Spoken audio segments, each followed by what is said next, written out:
नमस्कार, आप देख रहे हैं न्यूज नेशन में। आपके साथ अखिल गुप्ता, मेरे साथ मेरी सहयोगी अंकिता मिश्रा मौजूद हैं। और बीसीसीआई ने अपने नए सेंट्रल कॉन्ट्रैक्ट की लिस्ट जारी कर दी है। और ये लिस्ट सामने आते ही मानो क्रिकेट जगत में खलबली सी मच गई है, क्योंकि बीसीसीआई ने ऐसे बड़े कदम उठाए हैं जिसके बारे में मैंने तो बिल्कुल नहीं सोचा था यार। बिल्कुल, देखिए ईशान किशन और श्रेयस अय्यर को इस कॉन्ट्रैक्ट से बाहर कर दिया गया है। लिस्ट जारी की गई जहां पर ईशान किशन और अय्यर का नामो निशान नहीं है। और जिसके बाद से बार बार अखिल यही कहा जा रहा था कि बीसीसीआई जो है वो चेतावनी दे रही थी कि आपका जो करियर है वो कहीं ना कहीं खतरे में नजर आएगा। लेकिन ईशान किशन और अय्यर जिन्होंने रणजी ट्रॉफी नहीं खेला, घरेलू क्रिकेट नहीं खेला, तो कहीं ना कहीं इससे बीसीसीआई खफा भी है। और देखिए यहाँ पर सबसे बड़ा सवाल ये भी है अखिल कि क्या इनके करियर को लेकर भी एक तरीके से खतरा मंडराता हुआ नजर आ रहा है। क्योंकि श्रेयस अय्यर की अगर मैं बात करूं तो वर्ल्ड कप में भी प्रदर्शन कुछ खास नहीं था। और 2 टेस्ट मैच खेले उन्होंने इंग्लैंड के खिलाफ, वहां पर भी प्रदर्शन आपने देखा होगा कि अर्धशतक भी उनके बल्ले से नहीं निकला था। तो कहीं ना कहीं श्रेयस अय्यर पर भी गाज गिरनी तय मानी जा रही। तो देखिए यहाँ पर ईशान किशन पर गाज गिरनी जो है अखिल वो नजर आ रही थी और तय भी थी, क्योंकि क्रिकेट वो काफी टाइम से नहीं खेल रहे थे। साउथ अफ्रीका से नाम वापस लिया, उसके बाद भी हमने देखा कि रणजी मैच जो कि एक ऐसा मैच होता है आपको प्रैक्टिस करने की जरूरत होती है। टेस्ट मैच के लिए भी आपके लिए बहुत बड़ा प्लेटफॉर्म होता है, वहां से ईशान किशन आराम करते नजर आए। और देखिए खामियाजा क्या हुआ, आपको कॉन्ट्रैक्ट से बाहर कर दिया गया। अखिल क्या कहेंगे इस बारे में? ये वाकई में बहुत बड़ा झटका है। लेकिन सबसे पहले बात कर लेते हैं कि सेंट्रल कॉन्ट्रैक्ट से जुड़ी 5 सबसे बड़ी प्रमुख बातें क्या थी।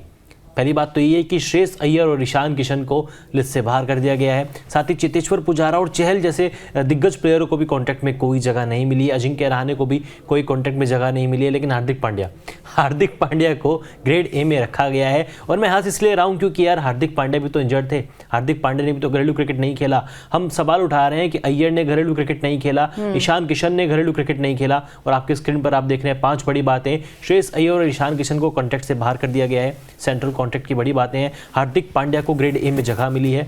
उसके अलावा चेतेश्वर पुजारा और चहल को ग्रेड कॉन्ट्रैक्ट लिस्ट में कोई जगह नहीं मिली है। किसी भी कॉन्ट्रैक्ट में उनको शामिल नहीं किया गया है। अन्य खिलाड़ियों को एक तरह से बोर्ड ने वार्निंग दी है, चेतावनी दी है।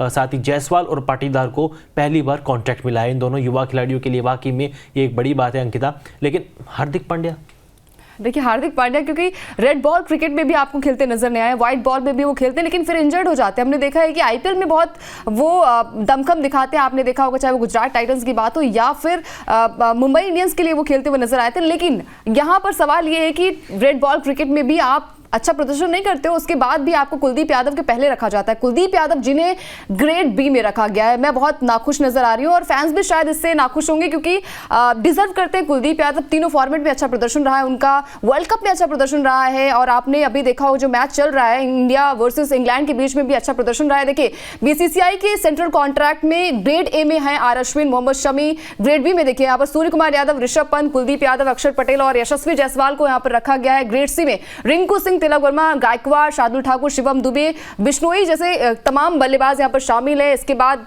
कैसे मिलता है सेंट्रल कॉन्ट्रैक्ट, तो देखिए यहाँ पर सेंट्रल कॉन्ट्रैक्ट के लिए कम से कम 3 टेस्ट मैच या 10 वनडे मैच या फिर 10 T20 मैच खेलना जरूरी है सभी खिलाड़ियों के लिए, तभी आपको सेंट्रल कॉन्ट्रैक्ट मिल सकता है। इसके अलावा कुलदीप यादव को ना लेना कहीं ना कहीं टीम इंडिया के लिए, यानी कि हार्दिक पांड्या को उनसे ज्यादा तवज्जो दिया जा रहा है। अखिल क्या लग रहा है आपको कि यहाँ पर कुलदीप यादव को ग्रेड ए में तो रखना चाहिए? नहीं, ग्रेड ए में रखना चाहिए था। एक बात ये भी है ना, पहले आप देख लीजिए ग्रेड ए में कौन कौन शामिल है। अश्विन, शमी, सिराज, केएल राहुल, शुभमन गिल और हार्दिक पांड्या को ग्रेड ए में जगह मिली है।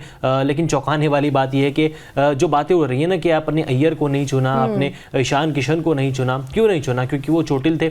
चोटिल अगर नहीं भी थे तो घरेलू क्रिकेट नहीं खेल रहे थे। हार्दिक पांड्या के साथ भी सेम सिनेरियो आता है, बिल्कुल सिनेरियो आता है। और ग्रेड बी में देखिए यहाँ पर सूर्य कुमार मौजूद है, ऋषभ पंत भी हैं, कुलदीप यादव का नाम जो बार बार आ रहा था। तो फैंस भी इसके बाद से अखिल ये कयास लगाने लगे हैं कि हार्दिक पांड्या के साथ इतनी हमदर्दी बीसीसीआई क्यों जता रहा है, क्योंकि बीसीसीआई कहीं ना कहीं हार्दिक पांड्या भी घरेलू क्रिकेट नहीं खेलते नजर आए थे। और हमने देखा है कि रेड बॉल क्रिकेट में भी उनका प्रदर्शन हमने देखा है कि ज्यादा वो मैच नहीं खेलते हैं। इसके अलावा रिंकू सिंह को भी मौका मिला, यहाँ पर कॉन्ट्रैक्ट लिस्ट में शामिल किया गया है।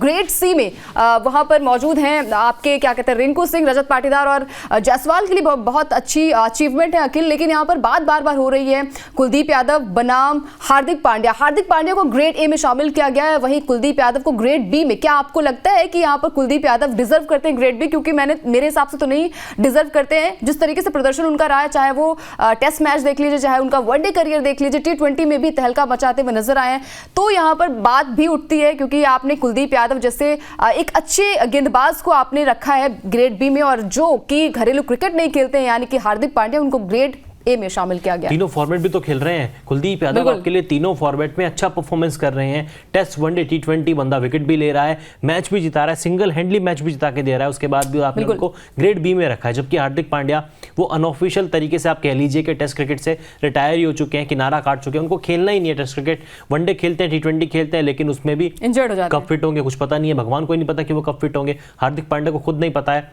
और मुझे दूर से दूर तक याद नहीं आता है कि हार्दिक पांड्या का आखिरी match winning performance team India के लिए क्या था। उसके बाद भी 5 महीने से कोई मैच नहीं खेला। अभी हाल ही में एक प्रोफेशनल मैच खेला है DY पाटिल स्टेडियम टूर्नामेंट, लेकिन उससे पहले 5 महीनों तक कोई मैच नहीं खेला है। अब उनको ग्रेड ए में जगह मिल गई है।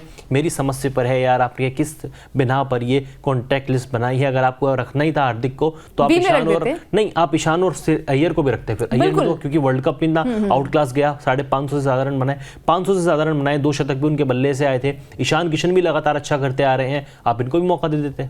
बिल्कुल, और जिस तरीके से प्रदर्शन रहा है हार्दिक पांड्या को, सवाल उठना लाजमी है, लेकिन बात यहां पर करनी होगी अय्यर की भी और ईशान किशन की भी। बार बार मौके मिलने के बाद भी आप रणजी मैच नहीं खेल रहे। हमने देखा है कि चेतेश्वर पुजारा जैसे महान बल्लेबाज भी आपको रणजी मैच खेलते नजर आते हैं। कई सारे प्लेयर्स भी रणजी मैच खेल रहे हैं, चाहे वो चहल की बात हो, अखिल चहल भी रणजी मैच खेलते हुए नजर आए। लेकिन यहाँ पर सबसे बड़ा सवाल है कि ईशान किशन और आपके श्रेयस अय्यर रणजी मैच नहीं खेल रहे हैं और खामियाजा उन्हें भुगतना पड़ रहा है। अब देखिए अखिल रणजी मैच खेलते नजर आएंगे श्रेयस अय्यर। अब बिल्कुल, अब श्रेयस अय्यर ने कहा है कि वो सेमीफाइनल मैच खेलेंगे। हालांकि क्वार्टर फाइनल मैच से पहले उन्होंने कहा था कि उनको पीठ में दर्द है, बैक इशू से वैसे परेशान है, लेकिन एनसीए की तरफ से मिल जाता है BCCI को कि हमारी तरफ से श्रेयस अय्यर पूरी तरीके से फिट है, 100% फिट है। अब वो क्यों नहीं खेल रहे हैं ये भगवान जाने, लेकिन अब श्रेयस अय्यर को पता चल गया है कि यार कॉन्ट्रैक्ट हाथ से निकल चुका है। अगर वर्ल्ड कप खेलना है, अगर इंडियन टीम में बने रहना है तो उनको खेलना पड़ेगा घरेलू क्रिकेट में। अब चलते हुए इसी के चलते वो 2 मार्च से होने वाला Mumbai versus Tamil Nadu Ranji trophy semifinal match खेलते हुए नजर आएंगे। मैं कहूँगा कि अय्यर की आंखें खुल चुकी हैं, लेकिन अब आंखें खोलने का वक्त ईशान किशन के लिए भी है। आपके लिए सिर्फ IPL मैटर नहीं करता, आप इंडियन क्रिकेटर हैं, आप एक बड़ी सेलिब्रिटी हैं, आपको एक मापदंड सेट करना पड़ेगा युवा खिलाड़ियों के लिए, क्योंकि युवा खिलाड़ी आपको फॉलो करते हैं। आप केवल IPL खेलेंगे तो ये, और देखिए यार मतलब अगर आप बिल्कुल गलत मैसेज भी जाएगा। और आपने बांग्लादेश के खिलाफ दोहरा शतक भी लगाया, तो उसके बाद से ईशान किशन चमके थे। वनडे फॉर्मेट में उनका करियर काफी अच्छा रहा है। टेस्ट मैच में उतना खेलने का मौका नहीं मिला था क्योंकि रिप्लेसमेंट भी हो रहे थे कि हार्दिक पांड्या माफ कीजिएगा यहाँ पर ऋषभ पंत नहीं थे, तो विकेट कीपर बल्लेबाज के तौर पर कई सारे खिलाड़ियों को मापा गया था और वहां पर रखा गया था, चाहे वो केएस भरत हो अखिल, चाहे वो KL राहुल हो, या फिर वहां पर आपके ईशान किशन हो। लेकिन ईशान किशन का उस तरीके से प्रदर्शन रहा नहीं था, तो यहाँ पर ध्रुव जुरैल को ट्राई किया गया। ध्रुव जुरैल जो कि कमाल की फॉर्म में नजर आ रहे हैं अखिल, और इन्हें अगला MS धोनी भी कहा जा रहा है। तो ध्रुव जुरैल के लिए आप क्या कहेंगे? ध्रुव जुरैल के लिए तो बिल्कुल अगला MS धोनी कहा जा रहा है। ऋषभ पंत से भी उनकी तुलना हो रही है, लेकिन उनको और सरफराज खान को भी कॉन्ट्रैक्ट में शामिल नहीं किया गया है। और उसके पीछे कारण ये है कि उन्होंने अभी तक सिर्फ 2 ही मैच खेले हैं, और जो कॉन्ट्रैक्ट में शामिल होने का मापदंड है वो ये है कि कम से कम आपको 3 मैच खेलने होंगे। और अगर आपने 3 टेस्ट मैच नहीं भी खेले हैं तो कम से कम तो 10 वनडे या फिर 10 T20 इंटरनेशनल मैच खेलने होंगे। और इसी तीनों फॉर्मेट में, तीनों क्राइटेरिया में अभी दोनों फिट नहीं हो पाए हैं। लेकिन अगर धर्मशाला मैच में इन दोनों को प्लेइंग 11 में मौका मिलता है तो इनको तुरंत ग्रेड C में शामिल कर लिया जाएगा, यानी कि इनको कॉन्ट्रैक्ट मिल जाएगा। बिल्कुल, और देखिए यहाँ पर हार्दिक पांड्या पर सवाल लगातार इसलिए भी उठ रहे हैं क्योंकि उन्होंने भी घरेलू क्रिकेट नहीं खेला अखिल, और जिस तरीके से प्रदर्शन उनका रहा है टेस्ट मैच में भी हमने बहुत कम देखा है उन्हें खेलते हुए, और व्हाइट बॉल में भी अगर वो खेलते हैं मैच तो वहां पर भी इंजर्ड हो जाते हैं। आपने वर्ल्ड कप देखा होगा, वहां 3 मैच बांग्लादेश के खिलाफ वो मैच था, उसके बाद इंजर्ड हुए, उसके बाद वो वर्ल्ड कप का भी हिस्सा नहीं थे। उसके बाद से अखिल ने जैसे कहा कि 5 महीने से वो कोई भी उस तरीके से क्रिकेट नहीं खेलते नजर आए। तो कहीं ना कहीं सवाल उठता है कि आपने ग्रेड ए में क्यों रखा हार्दिक पांड्या को। फिलहाल यहाँ पर कुलदीप यादव पर भी बात होनी चाहिए। टेस्ट मैच में शानदार प्रदर्शन उन्होंने करके दिखाया है, चाहे वो साउथ अफ्रीका के खिलाफ मैच हो, चाहे वो इंग्लैंड के खिलाफ मैच हो। अखिल, कुलदीप यादव अच्छी फॉर्म में नजर आ रहे हैं। तो देखिए यहाँ पर हार्दिक पांड्या और कुलदीप यादव को लेकर क्या है आपकी राय, कमेंट सेक्शन पर अपनी राय जरूर शेयर करें। वीडियो पसंद आ गया हो तो लाइक शेयर भी कर दीजिए। इसके अलावा अगर आप ये वीडियो हमारे यूट्यूब चैनल पर देख रहे हैं तो चैनल को सब्सक्राइब कर लें, साथ ही साथ फेसबुक या फिर इंस्टाग्राम पर ये वीडियो देख रहे हैं तो चैनल को फॉलो जरूर कर लें ताकि भी खबर मिस ना होने पाए।